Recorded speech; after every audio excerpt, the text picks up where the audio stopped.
AHY tak punya pengaruh jika dipaksakan untuk dampingi Anies, maka tamatlah sudah.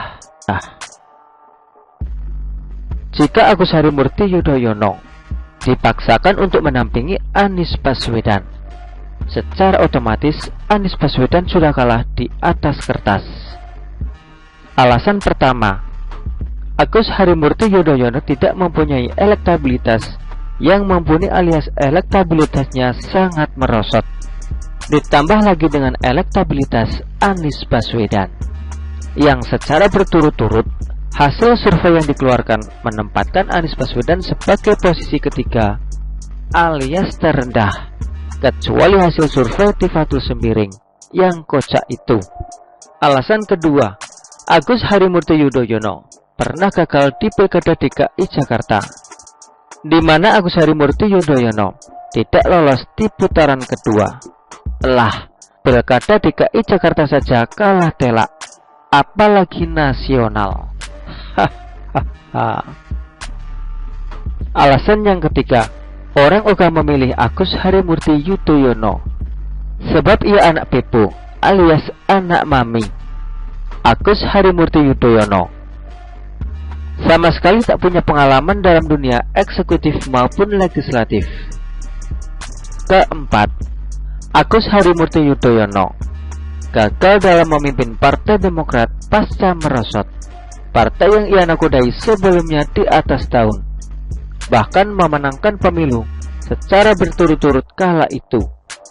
Namun partai yang ia nakodai saat ini pernah mengalami skandal hambalang, sehingga pada titik terendah dan bahkan sampai detik ini tidak bisa bangkit. Namun partai yang ia nakodai saat ini pernah mengalami skandal hambalang sehingga jatuh pada titik terendah dan bahkan sampai detik ini tidak bisa bangkit. Antara hidup dan matilah, hidup enggan, mati tak mau. Gitu kira-kira kondisi Partai Demokrat dari awal ia pimpin sampai saat ini. Masih saja begitu, alias sama sekali tak ada perkembangan apa-apa. Walaupun banyak manuver secara internal telah diambil oleh Agus Harimurti Yudhoyono, namun tak punya hasil yang signifikan. Dari situlah orang pada ogah memilih sosok Agus Harimurti Yudhoyono di Pilpres nanti. Walaupun sesekali para pemuja Agus Harimurti Yudhoyono sering ngeyel dan justru menyebut mayoritas hasil simulasi survei menunjukkan Anies dengan AHY unggul dari pasangan lainnya. Entah yang dimaksud hasil survei mana. Artinya, pasangan ini sangat dipaksakan untuk dipasangkan dan justru sangat berpeluang kalah di Pilpres tahun 2024. Namun satu hal yang mesti diingat, bahwa posisinya sebagai Ketua Umum Partai Demokrat justru menjadikan AHY tidak mudah untuk dapat tiket wakil presiden, sebab pasti tidak akan membiarkan hal itu terjadi. Nasdem sudah keluar banyak anggaran untuk Anies Baswedan, warawiri kesana kemari. Kok bisa Demokrat yang dapat jatah calon wakil presiden sih?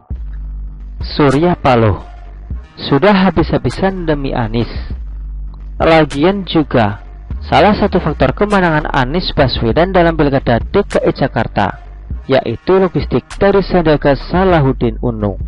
Tanpa logistik yang mapan dari Sandiaga Uno, mana bisa para pemuja Anies Baswedan bisa makan nasi bungkus. Begitulah rumput yang bergoyang. Begitulah kura-kura. Artikel ini diambil oleh suhu.com dan ditulis oleh Tuni. Bagaimana menurut Anda?